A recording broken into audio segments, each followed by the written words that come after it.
Hi, College Now and Falcon Tech instructors. Thank you for your participation in the workshops on March 16th and March 17th. And I'm sort of addressing some of the topics that came up at those real-time meetings, but want you to have some resources available to you in case you weren't able to attend those meetings or want to review.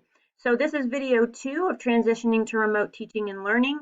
I am being guided, I should say, by FRCC leadership and faculty on my training materials for you. So if you have any questions related to anything in the videos, I will be sending out an email. You may have received it already to give you some one-on-one consultation options with me on Wednesday the 18th, Thursday the 19th, and Friday the 20th of March, and I'd be happy to answer specific questions related to your transition to online teaching and learning for your course.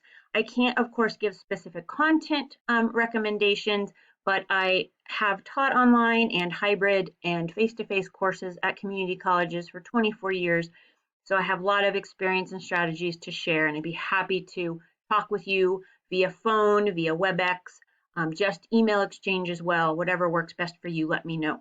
All right, so let's get started with this session. Oops, I didn't mean to do that. I meant to double click. Sorry about that. So what am I covering in this video? Well, I want you to remember that there are several things you need to do. I know you know this part already, but several things you need to think through in order to set up your online course. And the very first step is actually thinking about the course learning outcomes. You may have heard us referring to these as competencies in the past. So course learning outcomes, if you go to the CCNS website, and I think I have it open here. So CCNS website, I will send this link to you in an email. If I click submit search for spring 2020 and I go to my course that I'm teaching this semester, which happens to be English, but this process is the same for any course that any College Now instructor or Falcon Tech instructor is teaching. And I open my course learning outcomes document and go to the section. Let me extend my frame here a little bit, kind of cutting off over there. The very first section after the description and all the information about whether it's a GT course, a guaranteed transfer course or not, these are the learning outcomes. And this is what I want to review, this section right here. I don't need to go down to the topical outline section. I need to decide as an instructor of a front range course what outcomes I've already completed, what outcomes are in process as of 8th week of the semester. That's approximately where we are in the semester, and which outcomes need to be covered. And once I do that, then I need to also decide which of the outcomes are really, really, really important for the students, and maybe let a few of these other outcomes go. Why am I saying this? Number one, you did not sign up for an online course. Number two, the students did not sign up for an online course. We cannot deliver a fully developed online course to students in the situation that they are in, the situation we are in. We are merely trying to do the best we can with the materials we have, with the time we have, with the health that we have currently. Some of our students are going to become sick. We may become sick. God forbid that happens, but we know that some people will. And so it's okay for you to prioritize. It's okay for you to prioritize some learning outcomes over others. We have information from the system office that it will be okay if you are meeting at least 80% of the competencies. This is a brand new situation for all of us, and so we're all adapting to these changing conditions, these conditions, news, what we're hearing about everything is changing on an hour-to-hour basis. So please don't overstress yourself to deliver every single competency that students must experience according to that course learning outcome. Please prioritize the most important ones. Okay, so I would look over my 5 that are listed in my outcomes and adapt my course accordingly. So once you've done that, You can also decide which assignments to keep. Now go to your syllabus and decide which of the final assignments, which of the essays do you need to keep for your students that help them to learn the most from the assignments you decide to prioritize. Additionally, this is not a situation, so I'm at the second to last bullet point here. This is not a situation where you should be trying to take every in-class activity you had planned for the rest of the semester and trying to turn that into an online assignment. I'm going to now look at that yellow bullet, that bullet point at the bottom of the screen. We need teaching and learning exchanges that are simple for you, simple for the students, efficient for you, efficient for the students, and flexible for you and flexible for the students, while at the same time prioritizing the learning outcomes that matter most for students to experience through the end of the semester. All right, if you have any questions about that, please let me know. All right, so then after you go through your learning outcomes and look at your assignments and think about activities you want students to practice as they're working on assignments, because maybe you do provide a great deal of scaffolding and you want to keep some of it. But remember, you're going to prioritize what you think matters most for the students, will be the biggest benefit to the students. After you do that, you can pair up what you're keeping, learning outcomes, assignments, activities, with tools, online learning tools in your learning management system, online learning tools in video conferencing programs, and other materials that you might curate that you think will benefit students, videos, podcasts, videos that you make of yourself talking about the course content, videos of you demonstrating something that the students need to also be able to do. So reminders about some things. Students will want to know where to get the assignments for each week, what's due each week. I think it's a really good idea if you operate on a week-to-week basis at this point. I know some of you might want to sit down this week and plan out the whole remaining week, all the remaining weeks in the semester, but really trying to do a week-to-week delivery of assignment expectations makes a lot of sense when you think about what I said on the previous slide about being flexible, being efficient, being simple in your delivery of materials. So figure out where you're going to post the information about what's due for each week and be consistent and keep doing that. Tell the students this is where you will find each week's assignment. You can use a calendar.